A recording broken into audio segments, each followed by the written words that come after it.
Suzanne takes you down to her place near the river. We need to form, if we can, some kind of coherent movement or force which is visible so that people can sign up and say, yes, I want to be part of this. I've been reflecting on how best to move that kind of initiative forward.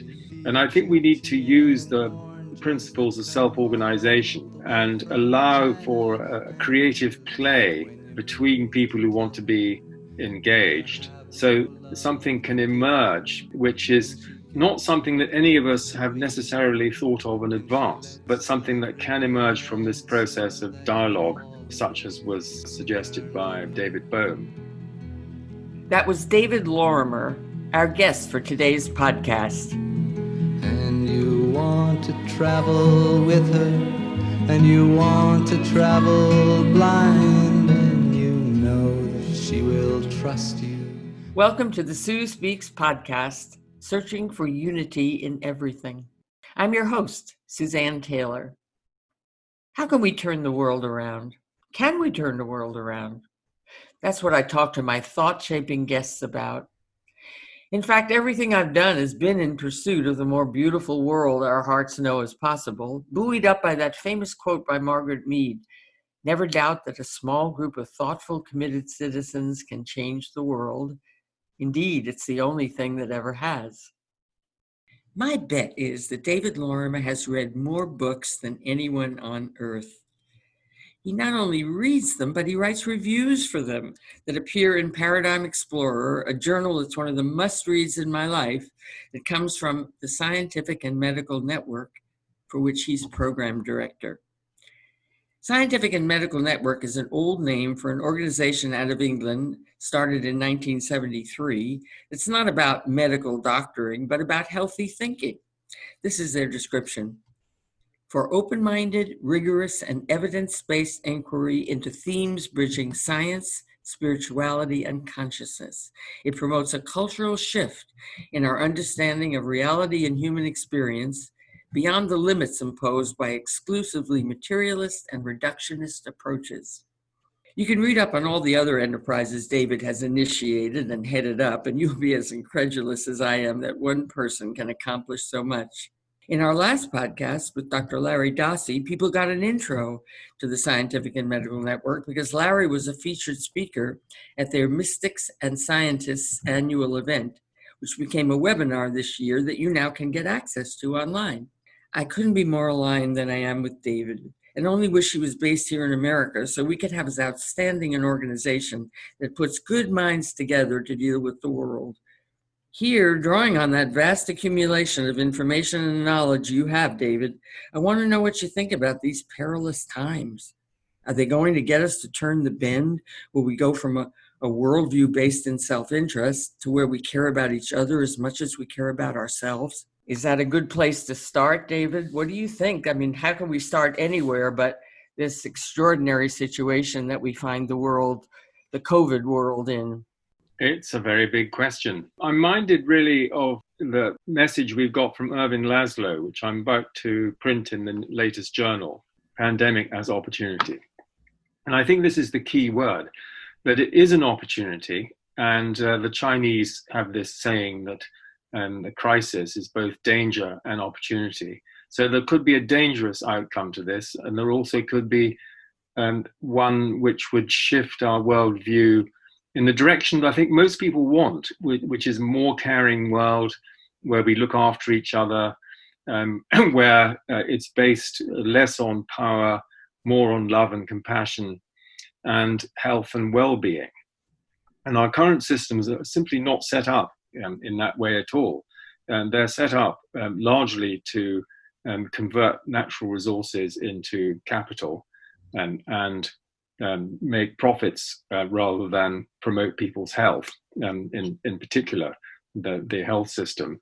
And because it's all embedded in the power structure, it's actually quite difficult to dislodge. And this is currently dominating the narrative that we're hearing in the mainstream media. And I'm sure, like yourself and many people who are listening, we're all trying to make sense of a very complex situation and a historic event, the most historic event probably that any of us will have in our lifetimes. And we're only just at the beginning of it. I don't think this is just going to go back to any kind of normal in the next few months. I think there are huge ramifications coming down the line. But it does, as you said at the beginning, give us an opportunity at least to orient ourselves differently. And orienting ourselves differently means fundamentally we have to base a new system on different values.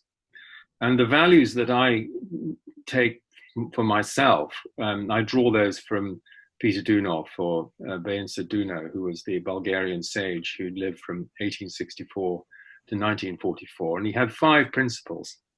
And so these are love, wisdom, truth, justice, and goodness. And I feel this is pretty comprehensive. And those people who follow him, that the qualities that they should be developing are love, light, peace, and joy. So that's on the personal side. But on the side of principles, and this is really what all great sages have said, that we should be trying to move towards such a society based on these 5 principles. You know, it is astonishing to me that, I don't know, I shouldn't say astonishing, it's just the way it is, but it's always astonishing to me the way it is, that, you know, here we are, a society running on materialist values. So we're in this incredible crisis, and still the orientation to profit comes up. Do you think, David, we're going to turn that bend? Well, the business philosopher Jim Rohn said there were only 2 reasons that people change. And I think this applies to people individually and people collectively as well. And so the first is inspiration and the second is desperation. Or in fact, you could put this the other way around. And so even Milton Friedman said, it was in a book I was reviewing quite recently, he said that real change only comes about in crises. And so I think we're wired individually and wired collectively only to change things fundamentally when, you know, the proverbial hits the fan in a major way. This idea is also expressed in the Prigoghine's idea of dissipative structures, where if you get to a point of perturbation, where the system is perturbed, but only insufficiently or in a small way, then it reverts to how it was before. It requires a really big perturbation, you know, to reconfigure the system. So this is really one of our questions, one way of framing this. Is the perturbation that we're going through at the moment sufficient, you know, to reset the system? Aha.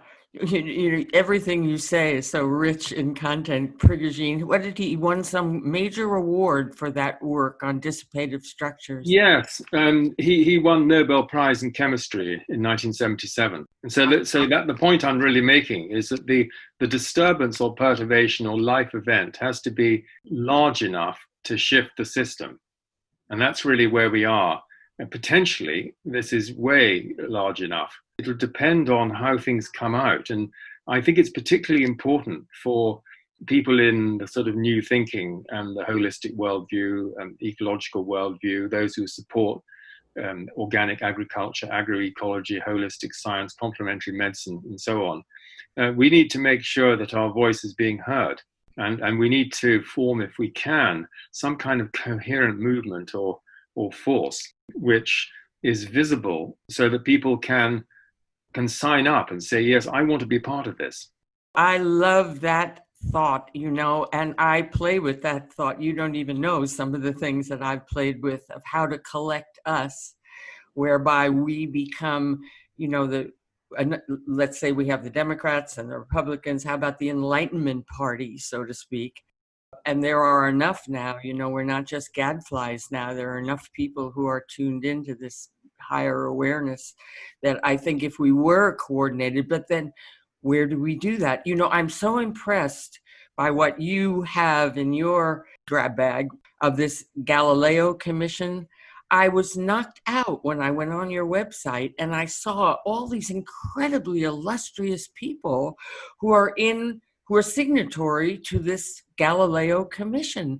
And I thought, that's it. That's what we need. But what are they doing, David? I know they've put out a report, but what Is there action there? Are they meeting? Are they thinking together about what to do?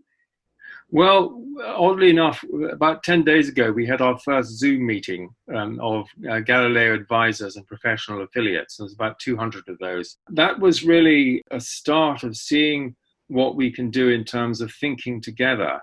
And since that time, I've been reflecting on how best to move that kind of initiative forward.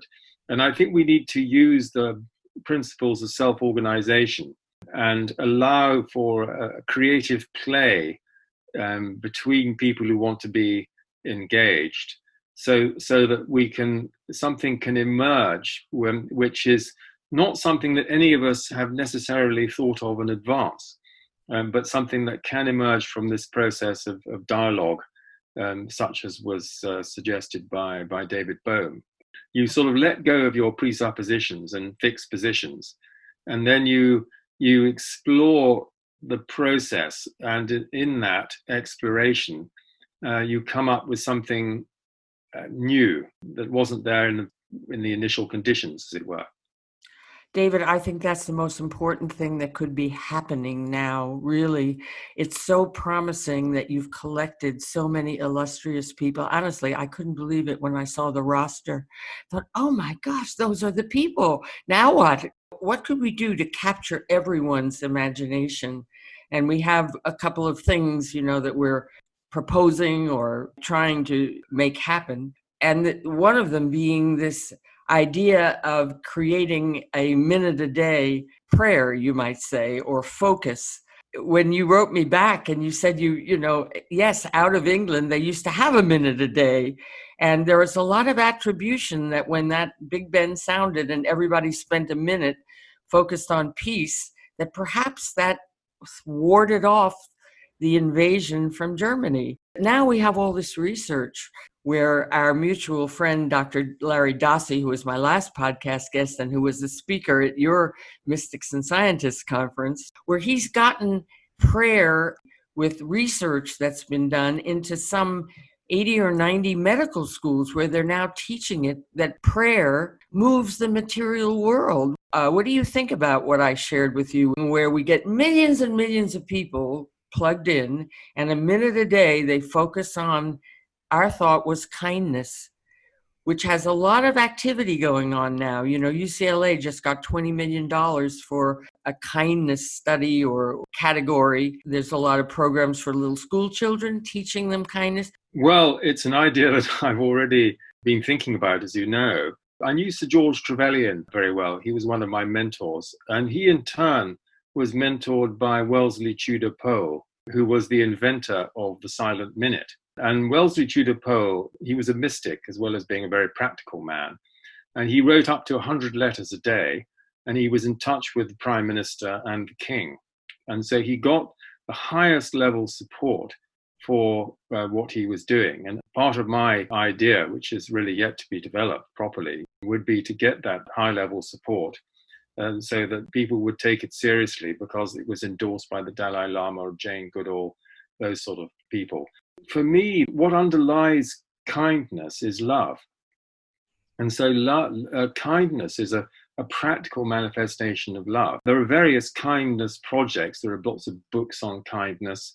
There's the idea of random acts of kindness. There's the idea of paying it forward, being kind in order to have the kindness circulating round. So it is a very powerful idea. And one other person who you may know this story, this was Aldous Huxley, right at the end of his life. He said, "What's your message? What have you concluded?"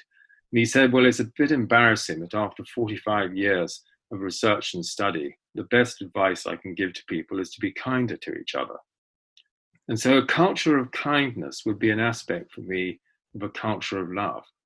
Well, I think kindness is, when you say love, it of course, love is the big enchilada, but how do you practice love? So, but kindness is something you can do. I mean, you can be sweet to the checker at the supermarket, you can stop being, in your own little shell, and you can smile at the world around you. Simple things that everyone can do, and that in some ways we don't do just because we don't think about it. It's not, in our commonality of, how we go about our life. But what about if it were? It's so easy to do.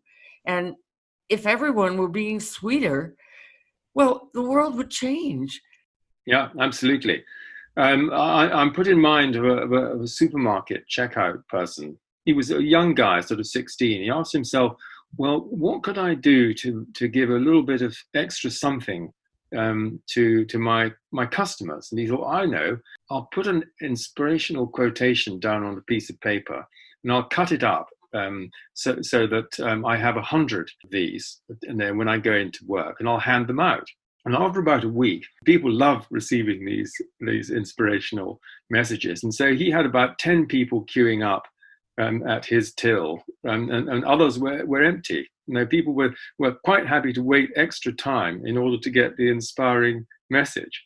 So that tells you something, that people respond to these kind of gestures. I couldn't agree more. I think that kindness is hugely underestimated. Albert Schweitzer said that kindness is something that we can all practice.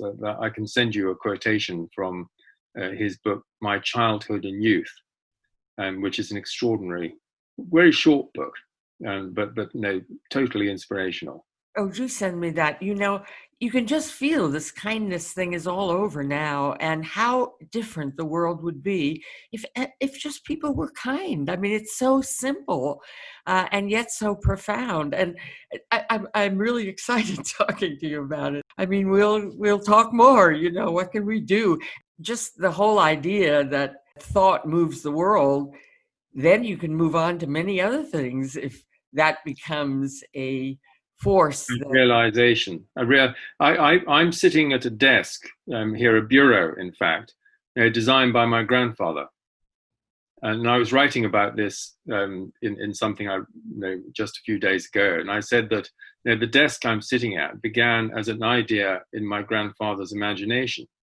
And then he drew it, sketched it, and then he got his master craftsman to make it. And I'm sitting at it.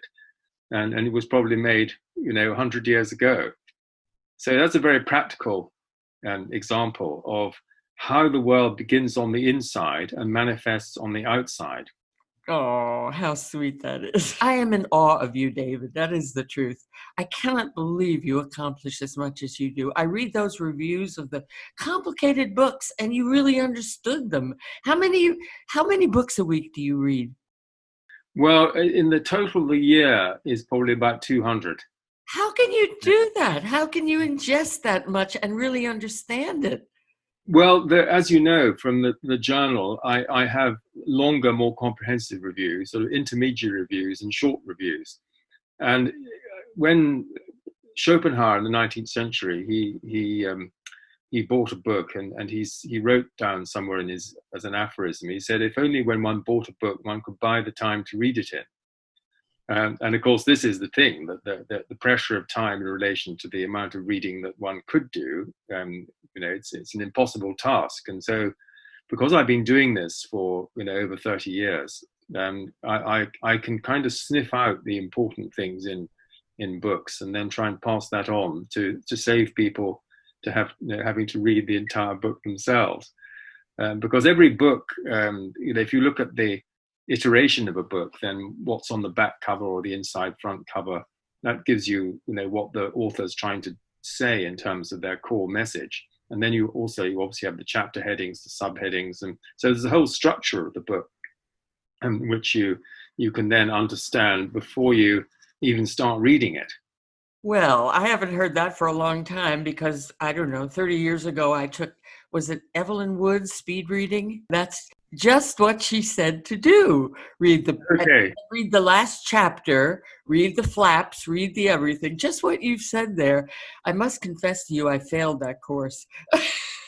Well, yes. No, well, I think what's important for me in all the reading that I do is really what I can distill out of it and pass on. and because then it becomes part of my own development, and also a way of communicating with other people about what's important. Well, I've been reading your journal, which used to be called the Network Review, for many years now. You and I have, been connected for many years. And I get a little depressed when I read it because I check off so many books that, I have to read that one. Oh, I have to. Of course, I'm not you. Can't read all those books. So David, you really just have overwhelmed me. I don't know how you have a life, actually, but I'd like to be a fly on your wall and see how you do it. So where did this all come from in your life? Where did you get this, motivation to be who you are? My grandfather, he was probably the most famous architect in Scotland in his life. He was born in 1864. He died very young, at age 64 in 1929. But he created two really memorable buildings, as well as building lots of houses and restoring castles and so on. And they're the Thistle Chapel in St Giles Cathedral, and then the Scottish National War Memorial. And the Scottish National War Memorial in Edinburgh Castle is effectively his masterpiece, as it were. And it took him quite a long time to do, and it was a hugely difficult political process as well. And so he's left his legacy in buildings. If I have a legacy, it'll be left in books, and that sort of thing. So we each have a different kind of legacy that we can leave. So certainly, if you have a distinguished ancestor, at least in my case, it spurs you on to make something of your life, and that is maybe more lasting than just making a very good living. Oh, I like that. That's a beautiful story. Sometimes when you've got a famous parent, it's actually depressing. It's like they're too famous or whatever. Maybe grandfather's far enough away that it can be inspirational and not squelching to who you are. Can we go to a lineage in terms of intellectually and spiritually? Like, for instance, Brian Swim is my lineage.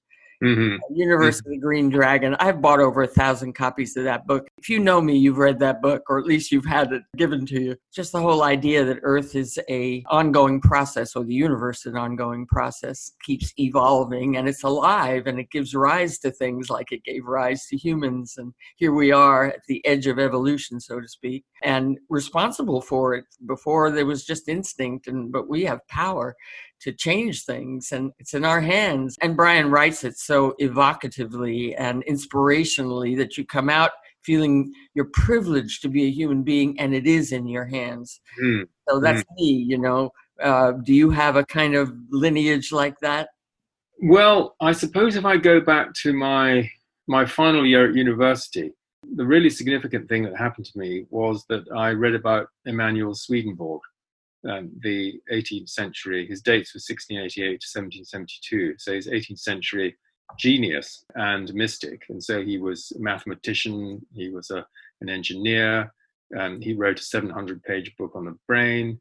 And then suddenly, when he was in his mid-50s, he had a major psychological shift. His inner senses opened so that he became clairvoyant, and he was able to see into other dimensions. And there's a number of experiences that are reported and verified, even by the philosopher Kant, which happened to Swedenborg. And so he kind of opened my mind to the realization that one could write quite rationally about these spiritual matters. And it wasn't a matter of faith. It was a matter of inner knowledge. It wasn't a matter of literal interpretation of the Bible and fundamentalism. It was a matter of symbolic understanding and really reaching the core. And the core of Swedenborg is his book, Divine Love and Wisdom. And so he said, these are the two fundamental principles. I've already mentioned them in a different context. But so I got steeped in this, and I read a lot of Swedenborg in my early 20s. And I do have his complete works.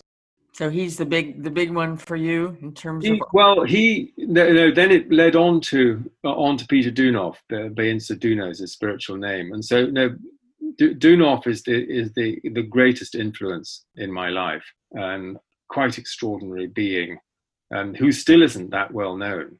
No, not. In fact, if you would say a little bit, because I don't think any of us much know him. I only know him vaguely through you. Well, oddly enough, he was also born in 1864, like my grandfather, and he lived to 1944.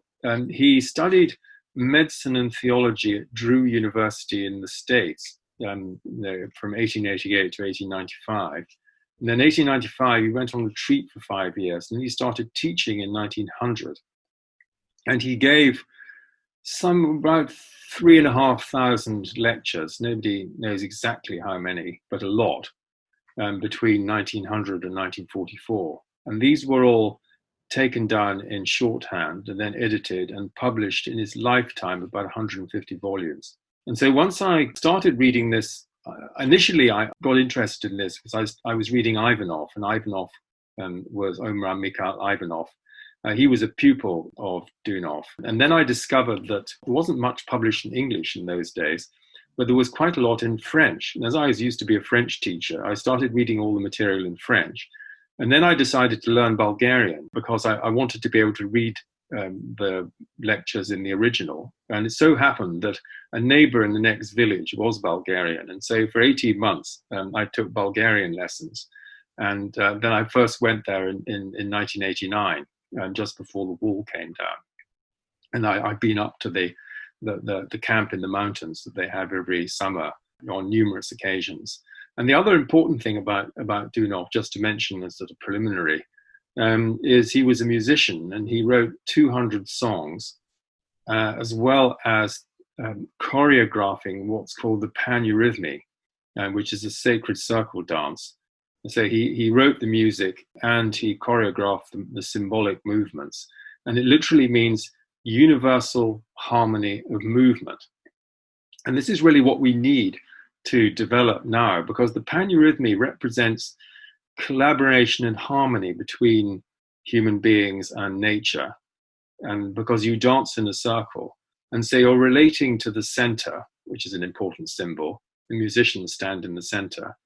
You're relating to each other. You're relating to the earth through your feet, and you're relating to the invisible heavenly realms, through your heart and your head. So it's quite a remarkable practice, and which I've been doing since the mid-1980s. He said to his followers that paneurythmy is the key to my teaching. And in other words, translating the spiritual principles into movement, and the movements accompanied by thought and feeling. And so you're engaging the mind, the heart, and the will together. And that's one of the powerful things about it. And the gestures are all symbolic: the opening, giving, liberation. And you can really feel these as you're doing them. I don't know, David. I think you hold some kind of key here to be a pivotal figure. Do you have a sense of mission and destiny that above and beyond the everyday wonderful that you put out? Well, I have a sense of that my life had a blueprint. And the reason for this was I read a book that some of the listeners may know, called Testimony of Light by Helen Greaves, and it was published in the late 1960s. The idea that each of us has a soul blueprint that we come in with, and that our task is to try to keep on track so far as that blueprint's concerned. But because, as the Gnostics say, the fall into the material world is a fall into forgetfulness. We sometimes forget, or we often forget, who we really are. And so we can kind of forget this blueprint and go off track. But so since my 20s, I've had this sense of trying to follow this blueprint or keep tuned into it. And when I asked myself the question, so I was 24 at the time, what sort of person do I want to be when I'm 70? that's only 2 years away now, then it wasn't an ex-banker. And so I went into education. And in a sense, I've been in education ever since, different kinds of education.